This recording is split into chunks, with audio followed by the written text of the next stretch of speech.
Olá, meus irmãos, a paz do Senhor Jesus a todos vocês. Estamos numa manhã de Escola Bíblica Dominical. Queridos, por motivo de força maior, eu venho transmitir aqui pela minha rede social particular, pelo meu Facebook.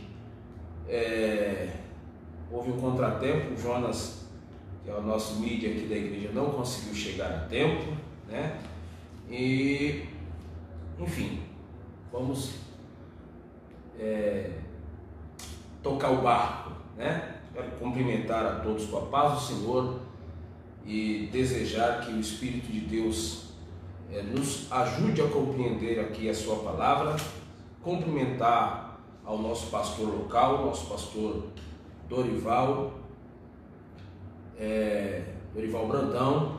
Também cumprimentar o nosso superintendente, irmão Eudo, nosso irmão Tiago, que me deu essa gravata, inclusive. Vim aqui em homenagem a você, Tiago, essa gravata azul, né?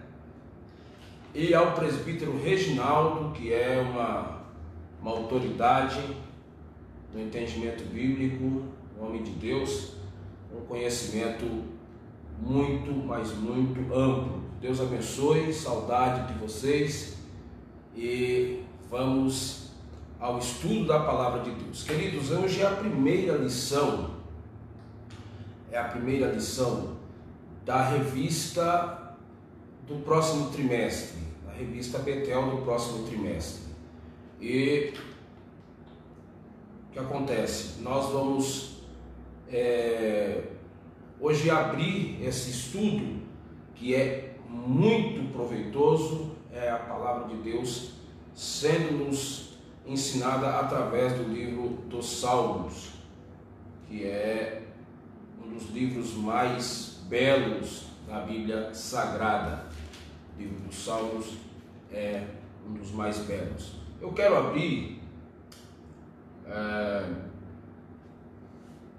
essa aula lendo para os irmãos o Salmo de número 100.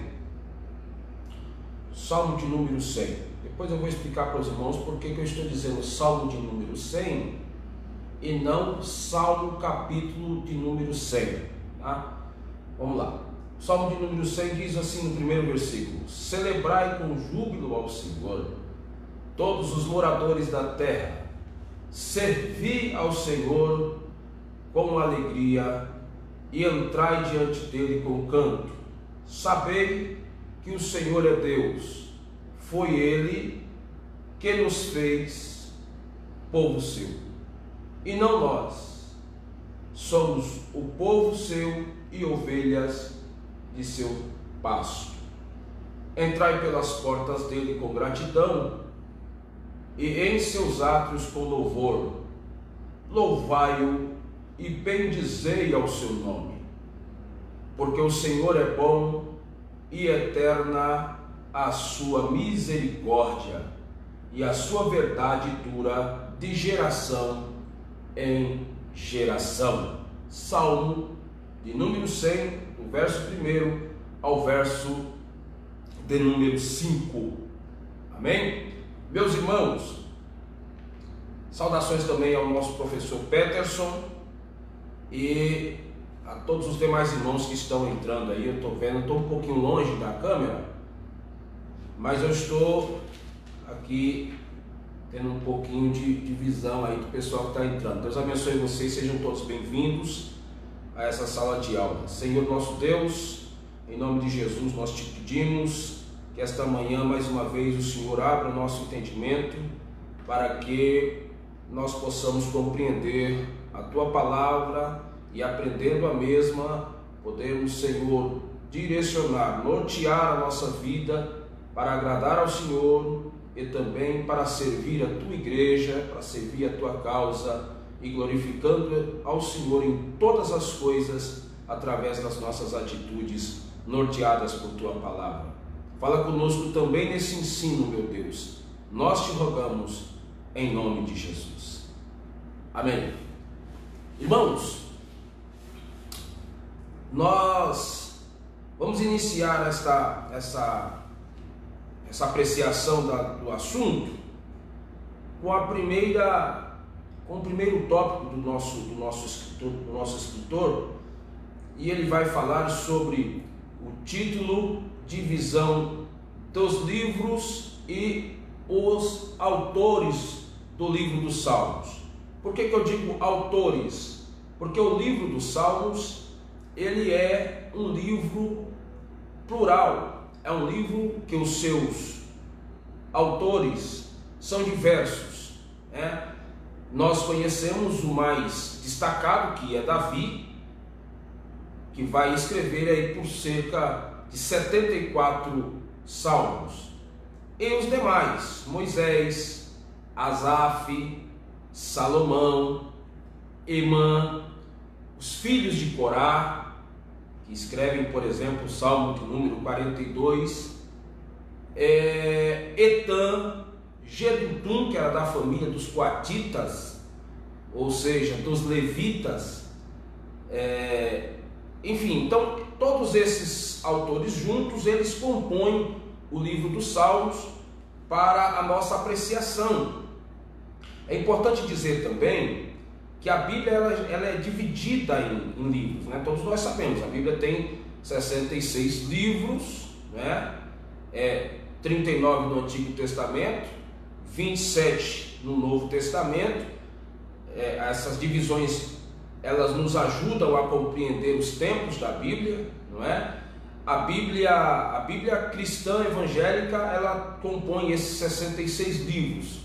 Já existem outras versões, por exemplo, a Bíblia católica, ela tem 73 livros e a Bíblia ortodoxa tem 78. Nós fazemos uso da Bíblia evangélica, né, que é a nossa regra de conduta e fé. Essa Bíblia dividida em 66 livros, ela também, no seu conteúdo, ela é dividida em livros específicos. Por exemplo, ela começa com 5 livros específicos. Quais são os 5 livros específicos? Nós chamamos de Pentateuco. Começa no Gênesis, né? Também conhecido como Torá, tá? Então, começa no Gênesis, aí Gênesis, Êxodo, Levítico, Números, Deuteronômio. 5 primeiros livros é o Pentateuco. Depois nós partimos para uma outra classe de livros, que são os livros históricos, que começa a partir do livro de Josué.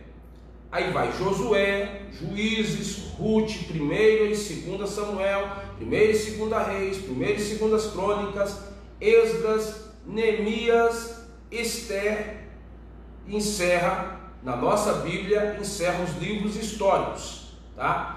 Se formos partir para a Bíblia católica, se fôssemos fazer o uso da Bíblia católica, aí nós teríamos ainda mais 5 livros, né? Judite, Tobias, 1ª e 2ª Macabeus. Mas no nosso caso encerra os livros históricos em Esther.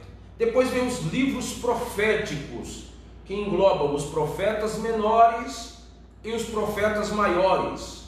Quem são os profetas maiores?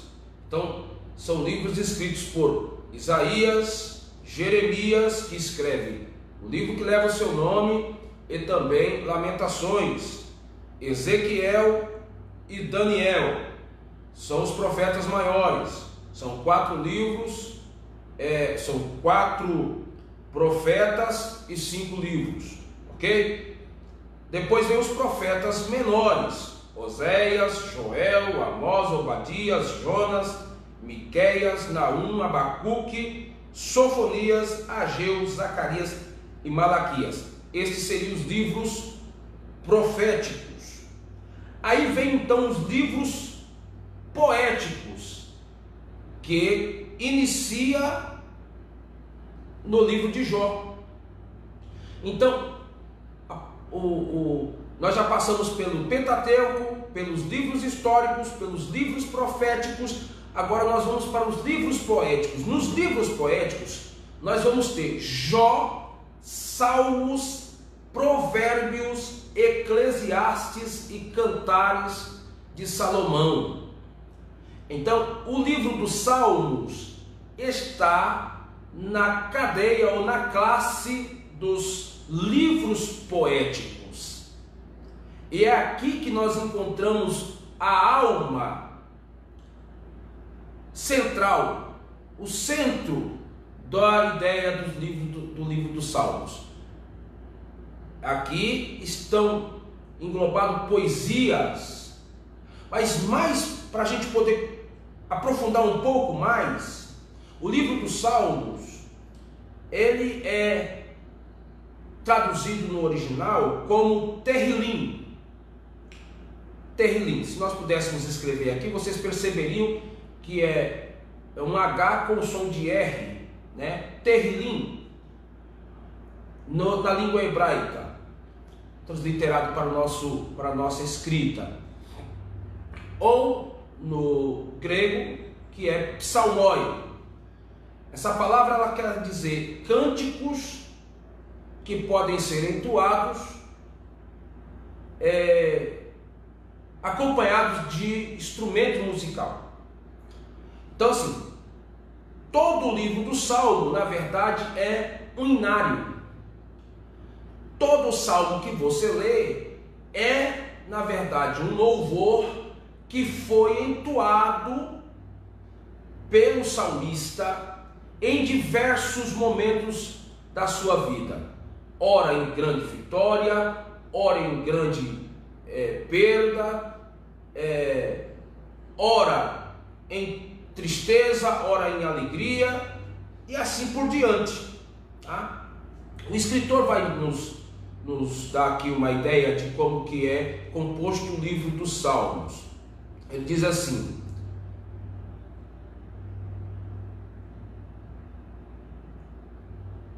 Wisby, em seu comentário bíblico expositivo, no volume 3, diz que o livro dos Salmos foi e continua sendo insubstituível como guia devocional, como livro de orações e inário do povo de Deus. Seu título é um livro de louvores.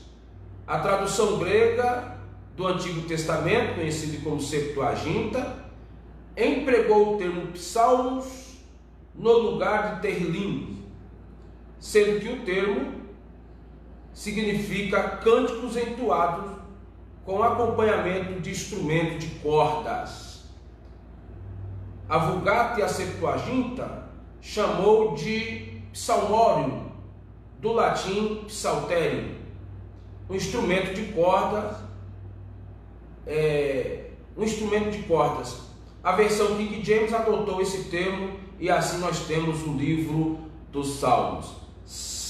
Deixando claro que esse livro dos Salmos, ele, em suma, é um inário, ok? Quando eu comecei a leitura aqui do livro do Salmo de número 100, eu disse a vocês, vamos ler o Salmo de número 100, não capítulo 100. Por que nós dizemos número 100 e não capítulo 100? O livro dos Salmos, ele é um inário. Então, quando nós lemos um dos textos aqui enumerados, nós estamos lendo um louvor, um poema, uma poesia.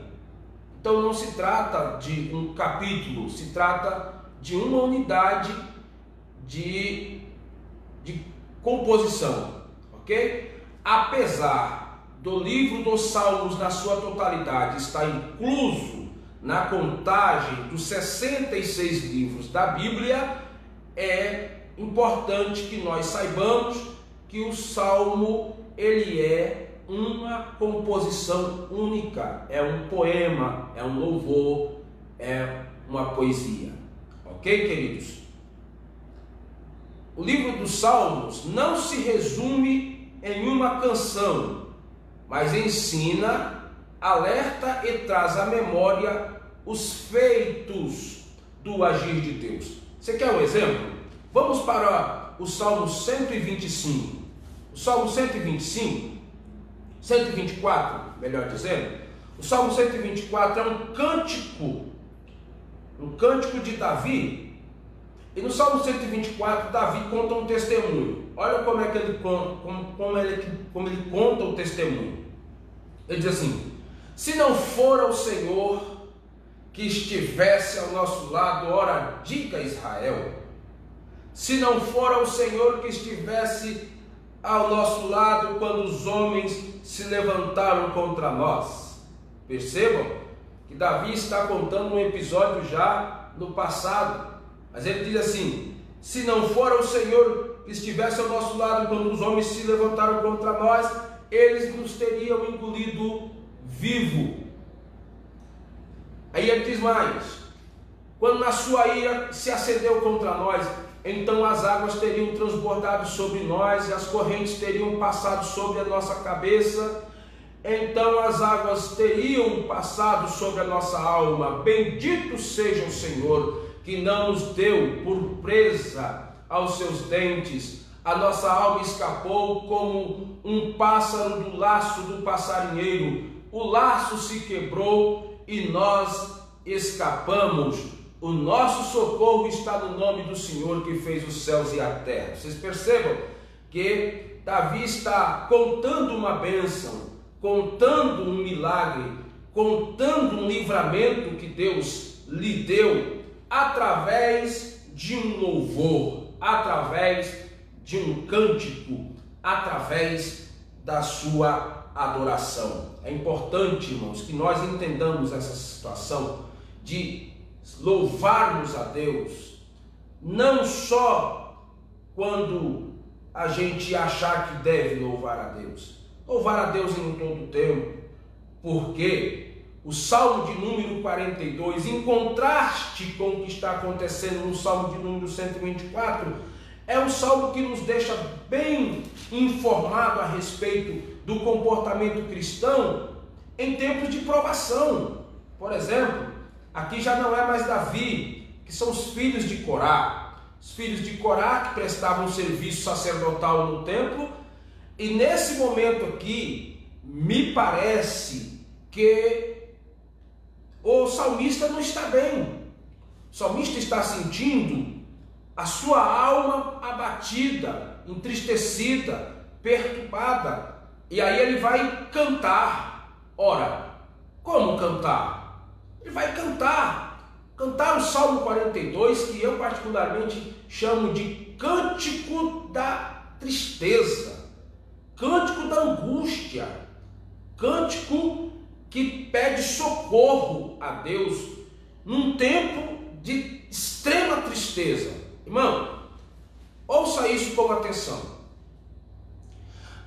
O que me parece pela leitura, e nós vamos fazer já já, é que o salmista está num período que os crentes não gostam de tocar no assunto, e até alguns espiritualizam, dizendo que esse período de tristeza extrema pode sofrer influências malignas. Na verdade, escutem bem, depressão não é demônio. Depressão não é demônio. Depressão é patologia clínica, tratada por especialistas da área de saúde como uma enfermidade que durante o período em que o depressivo, o entristecido, o angustiado está passando por isso, aí o inimigo pode aproveitar da fragilidade do ser para tentar influenciar as atitudes e logo humilhar a criatura ou a criação de Deus. Ok? Todo ser humano, ou muito ou pouco, ele vai passar por um momento depressivo na vida. Exemplo, Elias ficou num estado de choque tão expressivo que quando ele recebe a notícia que Jezabel procura sua vida para matar, ele foge para não morrer, ok? Ele foge porque não quer morrer, mas ao chegar embaixo do zimbro, na sua oração, ele já ora pedindo a Deus que tire a sua vida. Tamanho é o seu desespero, tamanho é o seu desequilíbrio, e Deus vai tratar Elias de uma forma muito maravilhosa, muito cordial, vai alimentá-lo, vai reforçar a sua estima, dizendo que ele ainda vai muito longe, e com a força da comida que Deus entrega para Elias, ele caminha um pouco mais adiante. Mas no Salmo 42, o que eu quero trazer para vocês é que o salmista está cantando em um tempo de depressão. Olha aqui, Salmo 42. Assim como o cervo brama pela corrente das águas, assim suspira a minha alma por ti, ó Deus. A minha alma tem sede de Deus, do Deus vivo. Quando entrarei e me apresentarei ante a face de Deus? As minhas lágrimas me servem de mantimento. Percebam, olha o que ele diz. As minhas lágrimas servem de mantimento dia e noite, enquanto me dizem constantemente: aonde está o teu Deus? Olha o que eu percebi aqui. Esse cantor, esse adorador, esse irmão que está louvando ao Senhor aqui, ele está denunciando uma situação que virou rotina para ele. Qual é? Ele chora dia e noite. Ele chora dia e noite. Só chora dia e noite quem está no estado de tristeza extremo. Ele está passando por um momento na sua vida que ele só sabe chorar. E como se não bastasse o estado de espírito que ele se encontra, alguém resolveu inquiri-lo com respeito a onde está o seu Deus. A pergunta que lhe fazem é: cadê o seu Deus? Então vejam bem, ele está num estado de tristeza extremo, chorando dia e noite, e sendo interpelado a respeito de onde é que está o seu Deus. É aí que está o problema, porque tem tempo em que a gente, além de angustiado, está sendo pressionado, não é? E esta pressão que vem sobre nós, ela desencadeia ainda mais a ansiedade, o desespero, entre outras coisas. Mas o que me faz emocionar lendo o Salmo 42 é que o salmista, apesar de estar chorando dia e noite, apesar de estar sendo inquirido, interpelado, ele não para de louvar, ele não para de cantar. Amado, eu quero abrir um parênteses aqui para dizer a você que, apesar do tempo não ser favorável, e nós estamos vivendo esse tempo, estamos vivendo talvez da nossa geração o tempo mais triste e mais desafiador da nossa história. Se Deus der-nos graça, e Ele nos dará, que nós passarmos por esse período sombrio, nós nunca mais nos esqueceremos do ano de 2020. Este é o ano que tem desafiado a fé dos irmãos, que tem desafiado a nossa vida cristã, como nunca nós vimos algo semelhante. As pessoas estão andando pelas ruas com medo da morte. As pessoas estão tendo o desconforto da incerteza do que será amanhã. Só que tem uma coisa, queridos, nós não podemos parar, nós não podemos deixar de acreditar que há um Deus no céu que está gerenciando todas as coisas e especialmente cuidando do seu povo. E é por isso que, tal qual o salmista no Salmo 42, nós não paramos de louvar a Deus, mesmo em meio às lágrimas, mesmo em meio ao terror, mesmo em meio às grandes angústias, nós vamos louvar a Deus. O salmista Davi, no Salmo 23, ele diz a seguinte frase: ainda que eu ande pelo pior dos vales. Qual é o pior vale, pastor? É o vale da sombra e da morte. Ele diz: ainda que eu ande pelo vale da sombra da morte, não temerei mal algum, porque tu estás comigo, tua vara e o teu cajado me consolam.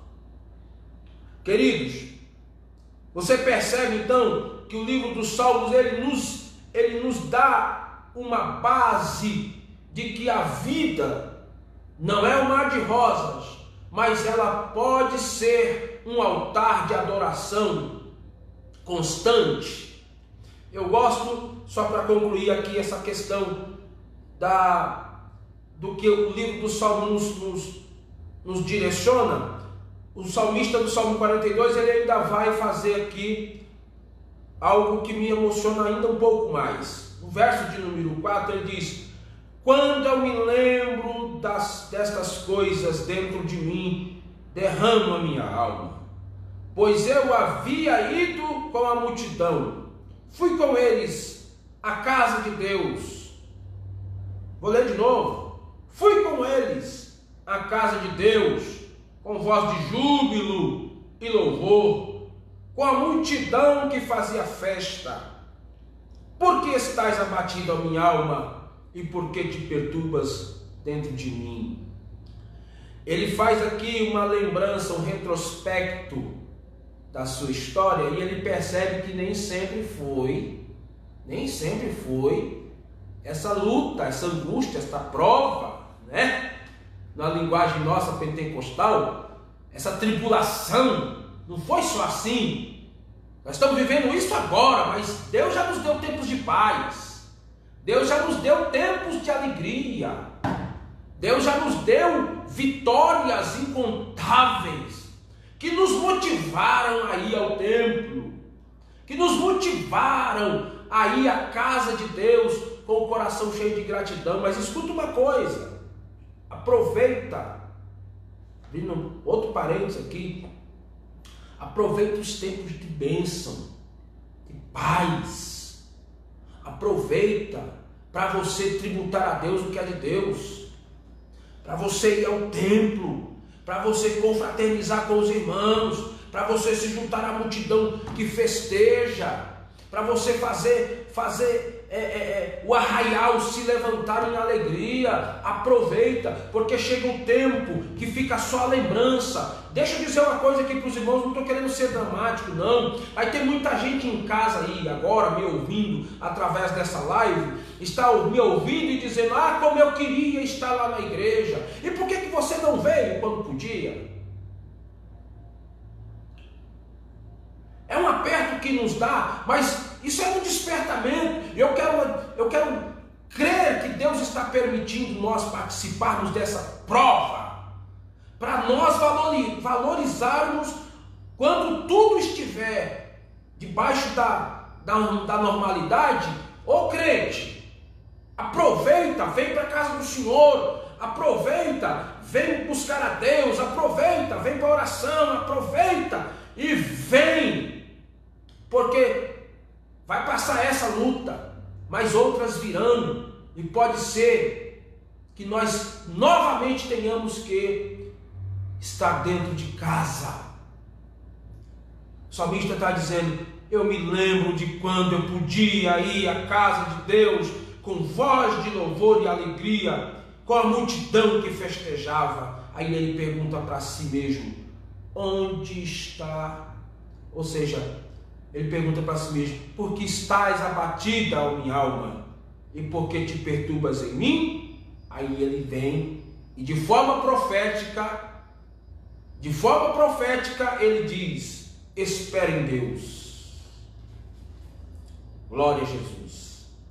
Espere em Deus, porque eu ainda o louvarei. Então, o livro dos Salmos, irmãos, ele nos dá um norte, ele nos dá uma base de uma vida de adoração, de uma vida de busca a Deus através do louvor. Então, ele não é só uma canção, ele é também um livro didático que nos alerta e nos faz pensar um pouco a respeito de como Deus age na nossa vida. É comum considerar, o escritor diz, né? É comum considerar a divisão dos livros dos Salmos, que também, a exemplo de toda a Bíblia, que é dividida por livros, o livro do Salmo também é dividido por livros, é dividido em livros. Então ele tem 5 compartimentos, se é que a gente pode aqui exemplificar. O livro do Salmo tem 5 compartimentos, que começa a partir do Salmo 1. Então, do Salmo 1 ao Salmo 41, primeiro compartimento, primeira leva de salmos. Do Salmo 42 ao Salmo 72, segundo compartimento, segunda leva dos salmos. Do Salmo 73 ao Salmo 89, é a terceira leva dos salmos. Do Salmo 90 ao Salmo 106, quarta leva dos salmos, quarto compartimento. E do Salmo 107 ao Salmo 150 é o quinto compartimento dos salmos, ou a quinta leva dos salmos. Ok, meus irmãos? Queridos, só para nós não esquecermos, hoje daqui a pouquinho, a partir das 10h30, nosso pastor presidente vai estar ministrando um culto online, onde ele vai ministrar a ceia.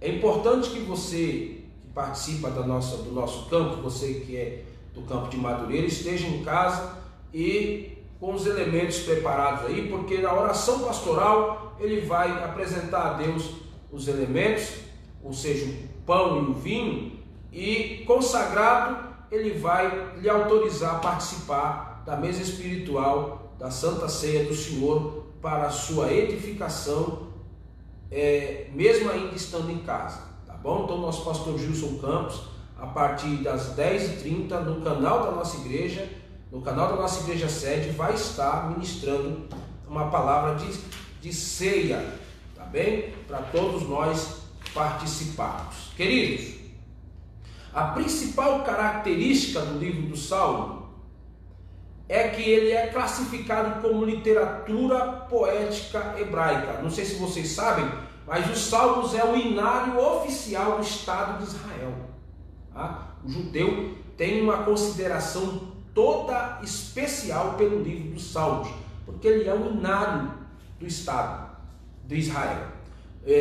O conteúdo que está no livro dos Salmos sempre será retratado com muita emoção, com muito respeito, com ritmo e linguagem metafórica.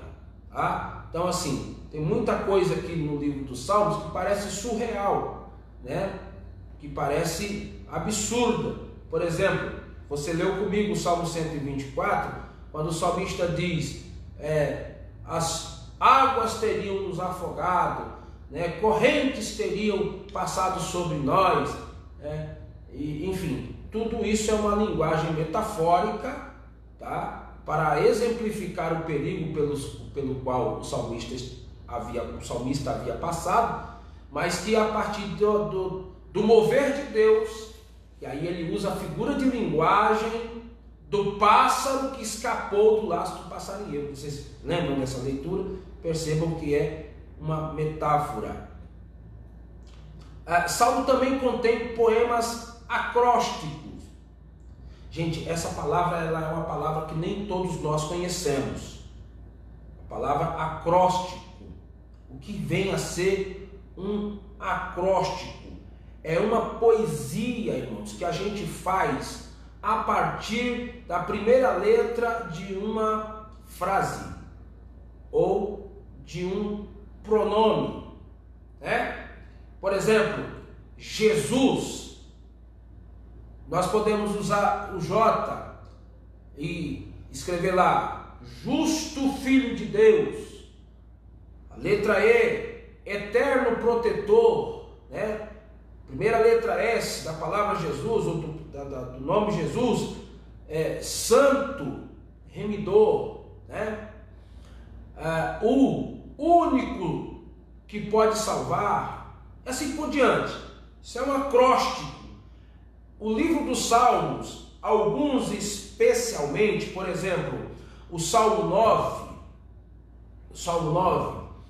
ele é um salmo que na linguagem hebraica, cada letra ou cada início dos seus versículos vão formar um poema específico. O Salmo 9, o Salmo 25, o Salmo 34. Então, esses salmos vão formando, né, frases e poemas específicos. São salmos acrósticos.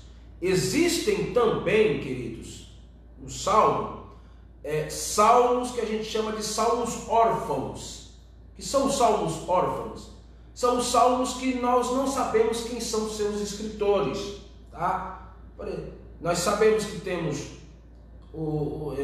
Moisés escrevendo salmos, nós sabemos que temos Etan, nós sabemos que temos Davi, nós sabemos que temos Salomão escrevendo salmos, mas alguns salmos desse compêndio de 150 não tem autor, então nós chamamos de salmos órfãos, ok? Uma outra coisa importante, que é bom que os irmãos entendam antes que nós continuemos os estudos, porque os outros professores vão falar a respeito dessa revista durante esse trimestre. É importante que você entenda algumas expressões isoladas do livro de Salmos. Por exemplo, vira e mexe você vai encontrar, lendo o Salmo, a palavra selá, né? Vai encontrar também aquela palavra higayon, mictam, tá? Que são termos técnicos da área musical hebraica, tá? Que ele muda alguma coisa no salmo, mas que na verdade não faz sentido para nós. Então nós temos ele lá, ok? E como nós não somos músicos, não somos técnicos, ele é apenas uma anotação para quem entende da questão musical poder ter ali a sua sinalização. Exemplo, nós temos a harpa cristã musical, né? E eu particularmente quando abro não entendo nada, porque ali estão as notas musicais, a clave de sol, a clave de fá, né? A clave de dó, né? Tem as fusas, semifusas, né? Enfim, toda a questão musical ali. Eu sei alguma coisa, mas eu não entendo, né? Já o músico bate o olho, ele já sabe do que se trata. Então é a mesma coisa do livro dos Salmos, tá? Para os entendidos, para os técnicos, toda essa sinalização ela está disponível para que eles tenham mais facilidade em executar a música dos Salmos, ok? A palavra Jedutum, que também aparece muito no livro dos Salmos, na verdade não é uma palavra, tá? É um pronome, ok? Então, Jedutum é uma identificação de uma pessoa. Jedutum se junta lá com os demais escritores, tá bom? Que era da família dos levitas habilidosos na música. Irmão, é importante a gente falar sobre isso também, que a música, os salmos, os hinos, eles compõem algo muito importante do culto, tá? O culto que não tem louvor, que não tem hinos, ele é um culto que eu acredito que esteja comprometido, tá? Porque o louvor, aliás, Deus habita no meio dos louvores.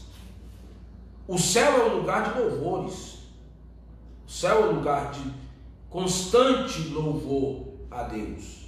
Constante louvor a Deus. Se você ler Isaías capítulo 6, eu acho que é uma das coisas mais representativas, um dos textos mais representativos do ambiente celestial. Você vai ver Isaías sendo impactado pela visão que ele tem do ambiente celestial dentro do templo no ano em que morre o rei Uzias. E ele diz, no ano em que morreu o rei Uzias, eu vi o Senhor assentado em um alto e sublime trono, e o seu cetro enchia toda a casa.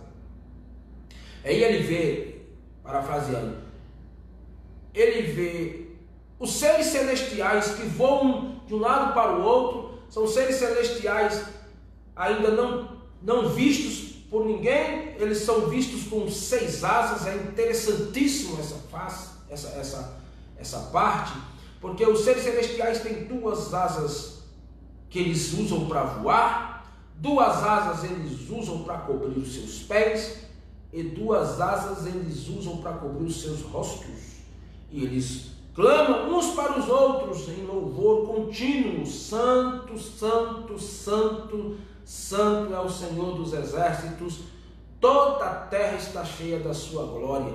Irmãos, é tão impactante esse culto que Isaías vê na sua visão, por meio daquela situação que Deus permite ele participar. É tão impactante que Isaías pensa que vai morrer. E a glória de Deus enche o ambiente, enche o lugar. Eu me lembro de um outro episódio bíblico, que um rei precisou consultar a Deus a respeito de o que fazer na guerra. E a Bíblia diz que Eliseu estava nas imediações, mandaram chamar o profeta Eliseu, e ele veio atender a convocação. Apesar de ele na época não ser muito fã do rei, mas ele vem em respeito, e quando ele vai consultar a Deus, o que ele fala? Ele pede um músico, ele diz: trazei-me um tangedor. E à medida que o músico começou a fazer o som, uma espécie de fundo musical ali, o Espírito do Senhor vem sobre o profeta, e ele recebe a revelação de que diretriz devia tomar o rei no que dizia respeito à batalha. Então, assim, o louvor, o músico, hoje nós chamamos de levita. Eu não acho nem que seja justa a aplicação dessa palavra para o músico. Eu acho que músico, é musicista e é ministro de louvor, né? Mas acho que levita fica muito pesado, até pelo compromisso do levita com as coisas de Deus. Não que eu estou dizendo aqui que o músico não tenha compromisso com as coisas de Deus. Estou dizendo assim, o compromisso do levita no contexto sagrado, ele era muito exigente, né? Então eu acho que é um termo que nós precisamos rever ao passar dos tempos. Mas a música é importante na construção do culto. E à medida que você apresenta a Deus um louvor que move o coração de Deus, a glória de Deus é certa no lugar. Pode ter certeza, nós temos muitas experiências a esse respeito. Queridos irmãos, nós estamos partindo para o encerramento dessa aula, e eu já quero louvar a Deus, porque essa revista ela vai nos trazer muitos esclarecimentos com respeito ao livro dos Salmos. Mas, em suma, o livro dos Salmos é essa belezura, é essa construção magnífica do quanto o louvor precisa fazer parte do nosso cotidiano, da importância que é o cristão, o servo de Deus, viver uma vida que adore a Deus em espírito e em verdade, né? Então, quando esse livro faz parte da nossa história, quando esse livro faz parte da nossa vida, ele nos faz compreender um pouco mais de como é bom servir ao Senhor em louvor. Tá? Eu acho que raramente eu vou encontrar alguém que não tenha tido alguma experiência com o livro dos Salmos, né? A minha mãe adotiva, que já dorme no Senhor, Rosa, a minha mãe tinha um apreço muito especial pelo Salmo de número 91. Eu acho que muitos crentes, né? Quase que idolatram o Salmo 91. A mensagem passada pelo Salmo 91 é uma mensagem de uma expressão de fé muito alta, né? É um salmo que nós chamamos até de o salmo da proteção, né? Onde o salmista está ali expressando a sua confiança em Deus e ele expressa qual é a visão que ele tem da proteção de Deus, né? E parece-nos ali que ele aponta um lugar secreto onde só quem confia no Senhor chega. Aí ele diz assim: que habita no esconderijo do Altíssimo, né? A sombra do Onipotente descansará. Aí ele: direi do Senhor, Ele é meu Deus, o meu refúgio, a minha fortaleza, e nele confiarei, e Ele te livrará do laço do passarinheiro e da peste perniciosa. Irmão, quem de nós, em alguma situação de perigo, já não recitou o Salmo 91 e isso te trouxe alguma tranquilidade, alguma serenidade, né? Salmo 23, que as crianças aprendem bem pequenininhas ainda, né? Eu aprendi o Salmo 23, eu acredito que eu não devia ter nem 7 anos. A gente aprendia recitando nos ensaios infantis, Irmã Thalita, Irmã Melri, que foram nossas regentes ali, que cuidavam da gente lá no Camargo Novo de cima. A gente estava sempre citando o Salmo 23, né? Mandar até um abraço aqui para um dos integrantes do Cordeirinhos de Jesus, Davi, meu amigo, está sempre aí acompanhando, Deus abençoe. Né? Então a gente estava sempre citando o livro dos Salmos, que é esse livro que faz parte da nossa história, irmão. Não é só o crente, o católico, o espírita, qualquer cristão tem alguma experiência do livro dos Salmos. Então, a partir dessa lição, a partir dessa aula, nós vamos participar bem mais com textos, né? com aulas específicas a respeito de determinados salmos, e nós vamos nos deleitar, tá bom? Então, a partir de hoje, se você pode e você está tendo tempo agora que a gente está confinado dentro de casa, procura se aproximar, se familiarizar com o livro dos Salmos. Começa do Salmo 1, que é um lindo salmo, que salmo fantástico, é um salmo didático, tá? Por que didático? Porque é um salmo de ensinamento, ok? Aí ele fala da felicidade dos justos e do castigo dos ímpios, né? Eu vou até ler aqui para vocês terem uma ideia do quão rico é em ensinamento o Salmo de número 1. Diz assim: bem-aventurado o homem que não anda segundo o conselho dos ímpios, nem se detém no caminho dos pecadores, nem se assenta à roda dos escarnecedores.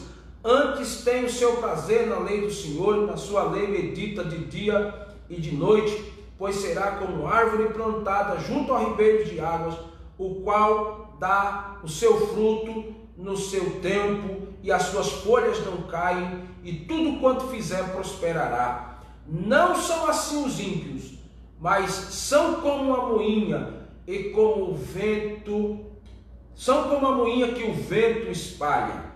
Por isso, os ímpios não subsistirão no juízo, nem os pecadores na congregação dos justos, porque o Senhor conhece o caminho do justo, porém o caminho do ímpio perecerá. Olha que coisa forte. Olha que coisa linda, né? O justo, ele é como a árvore plantada junto a ribeiro de água, que dá o seu fruto na estação certa e suas folhas não caem. Porém, o ímpio não é assim, né? O ímpio é como a moenda que o vento espalha. Né?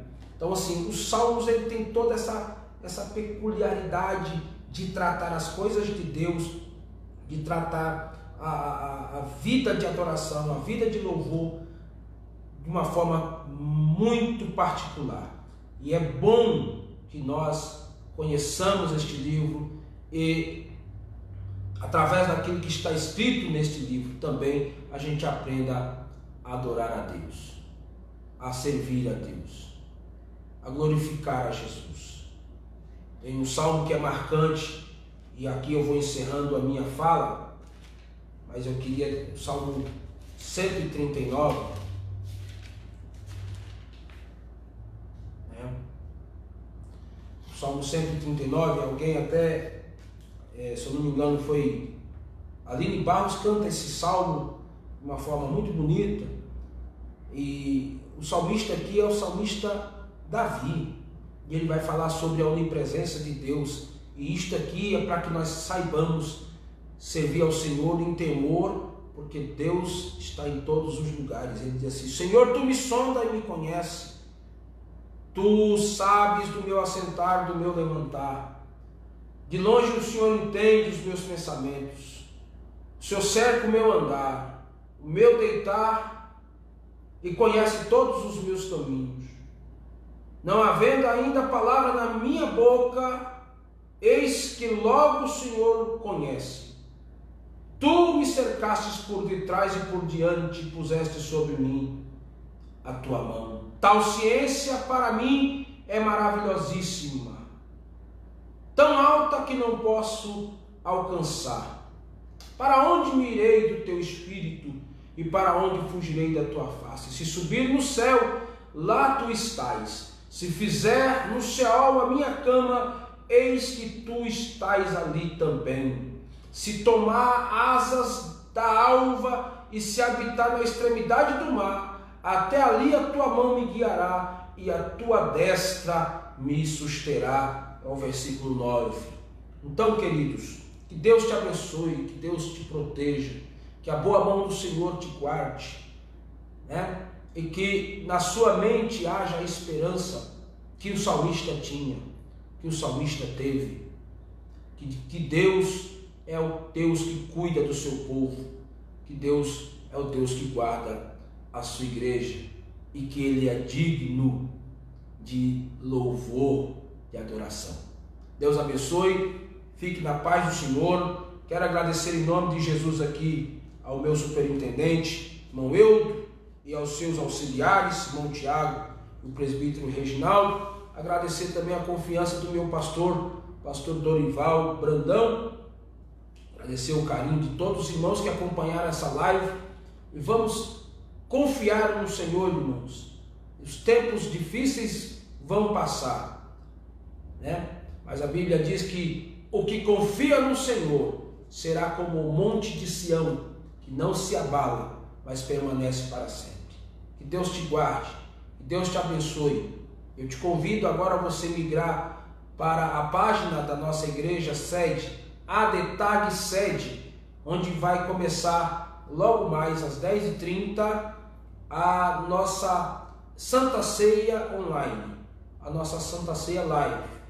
E você aí na sua casa, junto com seus familiares, participe da mesa do Senhor, participe da mesa do Senhor na sua casa, seja fortalecido na fé, seja edificado, e no nome de Jesus, quando nós pudermos nos reunir novamente, eu estou montando uma expectativa toda especial.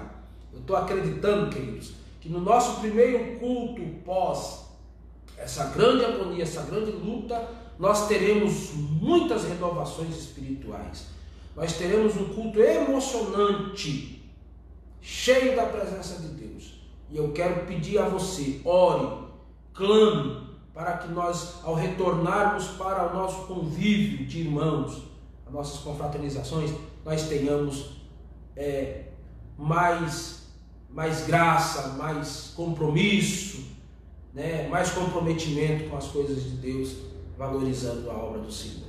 Eu quero orar junto com você, encerrando essa nossa aula a respeito do livro dos Salmos, e essa revista ela vai tratar especialmente só dos Salmos, e nós teremos aulas muito mais interessantes daqui em diante. Senhor nosso Deus, no nome santo de Jesus, mais uma vez, nós queremos agradecer ao Senhor por esta manhã e por esses momentos que nós passamos aqui. Eu quero orar, Deus, e pedir ao Senhor uma bênção toda especial para cada irmão que participou, para cada servo do Senhor que vai ver esta live depois. Eu quero te pedir uma bênção especial também em favor dos professores, dos irmãos que cooperam com esta obra, e que o teu nome, Jesus, seja glorificado nestas coisas. Fica conosco, Pai. Dá-nos um domingo cheio da tua presença, e que a semana que vai começar, onde as autoridades estão estimando um aumento dos casos de contágio desse vírus que está circulando no planeta, ó Deus, nós te pedimos, Senhor, guarda a tua igreja, guarda os teus servos, tal qual o Senhor fez lá no Egito. Eu te peço nesta manhã, protege o lar, protege a integridade dos meus irmãos, protege a minha vida, protege a minha família, protege a família daqueles que te clamam e te servem. Nós te pedimos, Senhor, fique conosco, e que durante este tempo de reclusão, nós não percamos a esperança de que a mão do Senhor é poderosa para dar vitória aos que confiam em Ti. Eu te agradeço no nome de Jesus. Deus te abençoe, Deus te guarde, Deus te proteja. Fique na paz do Senhor.